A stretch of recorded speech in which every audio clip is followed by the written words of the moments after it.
조던은 리그에 입성하면서부터 이미 완성되어 있는 선수였습니다. NBA 역사상 최고의 운동 능력에 기반한 돌파와 피니쉬, 깔끔한 풋워크의 완벽한 메커니즘의 점퍼, 그리고 센스와 본능이 뛰어난 수비 능력까지 모든 것을 지니고 있었죠. 1985년 오프시즌에 조던은 이제 다음 단계로 넘어갈 준비를 합니다. 바로 본능과 운동 능력에 의지했던 수비 능력을 본격적으로 키우기로 한 것이죠.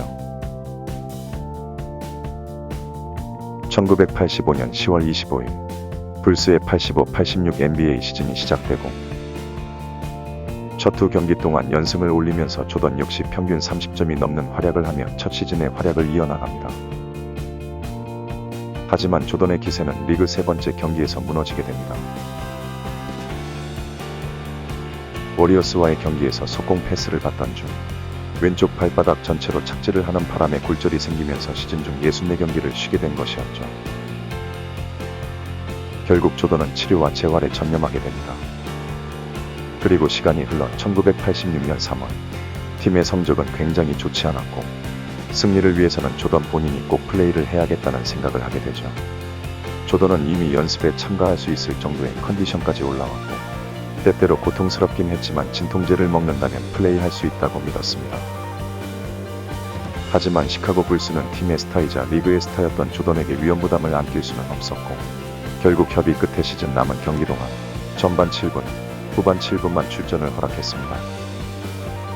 결국 출전을 하게 된 조던은 점점 출전 시간을 늘려가며 활약합니다. 그렇게 30승 52패의 굉장히 저조한 성적에도 불구하고 시카고 불스는 동부 8위로 플레이오프에 진출하게 됩니다. 조던은 부상 때문에 그 어떤 수상도 할 수 없었고 평균 22.7득점이라는 아쉬운 성적으로 시즌을 마무리합니다. 비록 출전은 못했지만 엄청난 인기 덕분에 재활하는 와중에도 전체 득표 2순위로 올스타에 선정이 되기는 했지만 조던에게 있어서 그것은 중요하지 않았습니다.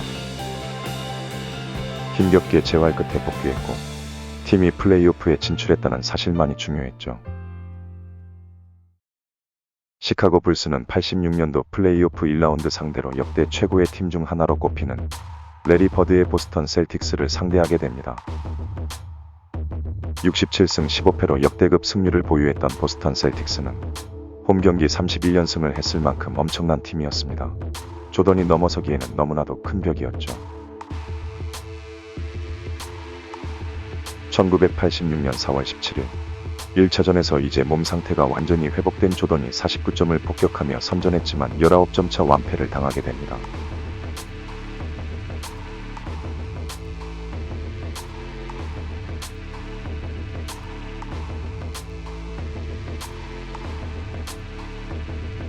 (4월 20일) 조던은 절치부심하고 나와 폭격을 하기 시작합니다. 4쿼터 중반까지 50점을 넘기며 자신의 커리어 하이인 49점을 넘겼고 2차 연장까지 이어진 경기에서 NBA 플레이오프 기록인 63점을 기록합니다. 큰 부상에서 갓복귀한 2년차 선수가 역대 최고의 팀 중 하나인 버드의 셀틱스를 상대로 플레이오프 역사상 가장 많은 점수를 얻어낸 것입니다. 경기 후 버드는 마치 농구의 신이 조던으로 현신해서 경기를 뛴 것 같다고 했을 정도로 마이클 조던의 농구 실력에는 의심할 여지가 없었습니다. 하지만 그런 분전 끝에 조던과 불스는 3경기를 내리 패배하며 86년도 플레이오프에서 탈락하게 됩니다. 비록 보스턴을 넘어서진 못했지만 역대 최고의 선수가 될 자질을 제대로 보여준 것이죠.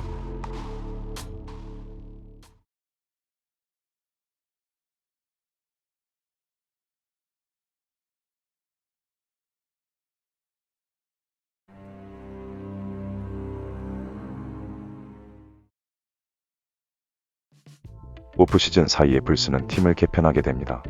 바로 감독을 더 콜린스로 교체하게 된 것이었죠.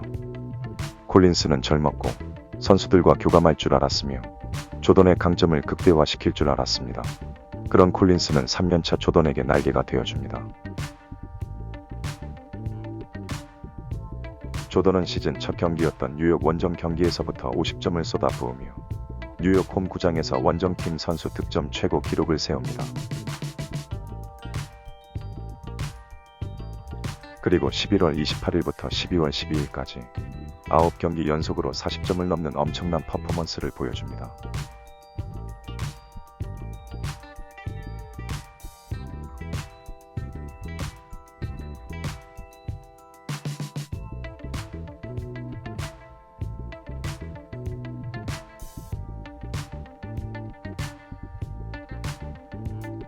엄청난 활약의 조던은 또 다시 올스타에 뽑히게 되는데 이번에는 114만 표를 득표하며 전체 득표수 1위를 차지하게 됩니다.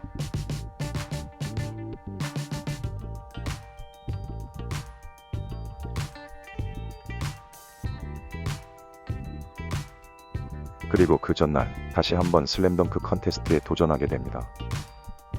하지만 85년도에 자신에게 패배를 안겨준 도미니크 윌킨스는 부상으로 참여하지 않았고 조던은 어렵지 않게 챔피언의 자리에 오릅니다.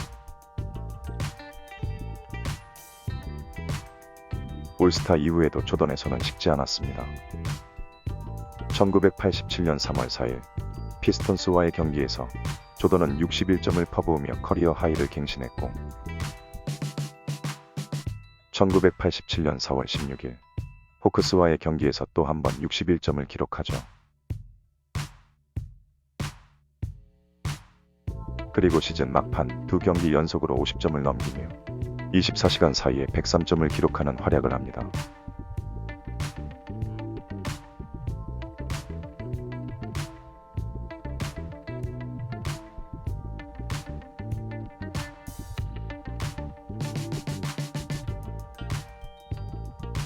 이 한 시즌 동안 조던은 37번의 40점을 넘기는 퍼포먼스를 보여줬고 시즌 총 득점 3000점을 돌파한 역대 두 번째 선수가 되었으며 시즌 평균 37.1득점 5.2리바운드 4.6어시스트를 기록하여 첫 All NBA First Team을 수상한 것은 물론 역대 처음으로 200스틸과 100블락을 동시에 기록하며 커리어 첫 NBA All Defensive First Team에도 선정이 됩니다. 하지만 시즌 MVP는 65승 17패를 기록한 레이커스의 매직 존슨에게 돌아갔습니다. 불스는 지난 해보다 10승을 더 거뒀지만 40승 42패의 성적으로 플레이오프의 동부 8위로 턱걸이한 불스의 조던이 받기에는 부족함이 있었던 것입니다.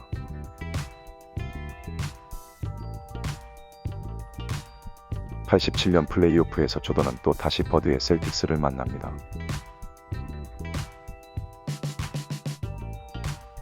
조던은 경기당 35.7점을 퍼부으며 분전하지만 또 다시 전패하며 시즌을 마무리하게 됩니다.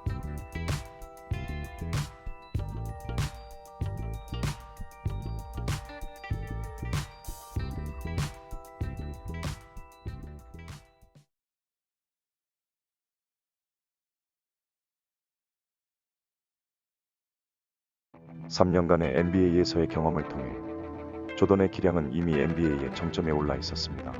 하지만 우승은 혼자 하는 것이 아니었고 우승을 위해서는 조던 외에도 다른 팀원들 역시 기량을 끌어올리는 것이 필요했죠.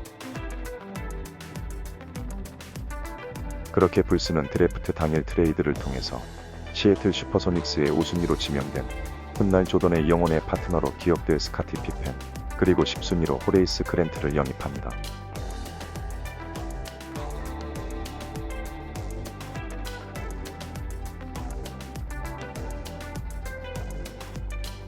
조던은 더 좋아진 팀과 함께 또 다시 리그를 폭격하기 시작합니다.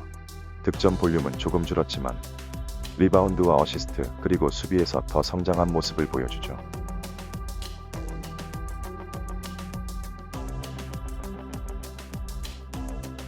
조던은 또 한 번 슬램덩크 컨테스트에 출전하게 됩니다. 그리고 결승에서 다시 한번 도미니크 윌킨스와 겨루게 되죠. 이번에는 85년도에 선보인 프리스로우 라인 덩크를 보다 공중 동작이 더 우아해진 버전으로 두 번이나 선보이며 슬램덩크 컨테스트를 2연패하게 됩니다.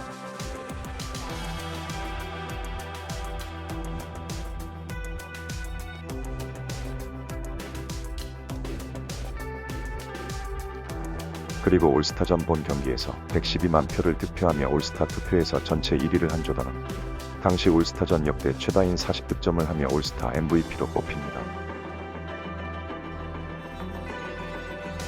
87-88 NBA 정규 시즌은 말 그대로 조던이 지배한 시즌이었습니다.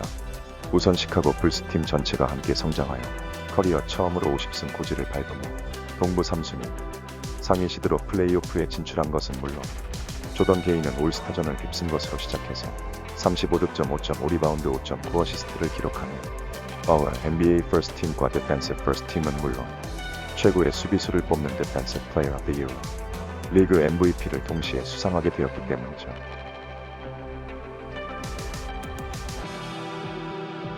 특히 MVP와 DPOI를 동시에 수상한 것은 2024년 현재 역대로 보더라도 조던 외에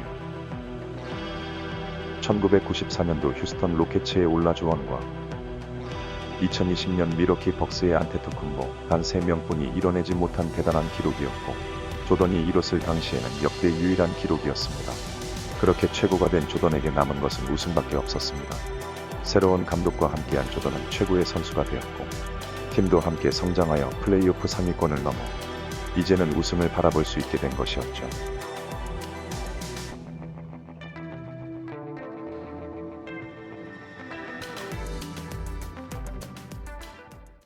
하지만 88년도 플레이오프에서 조던은 앞으로 몇 년간 본인을 괴롭히게 될 새로운 과제를 마주하게 됩니다.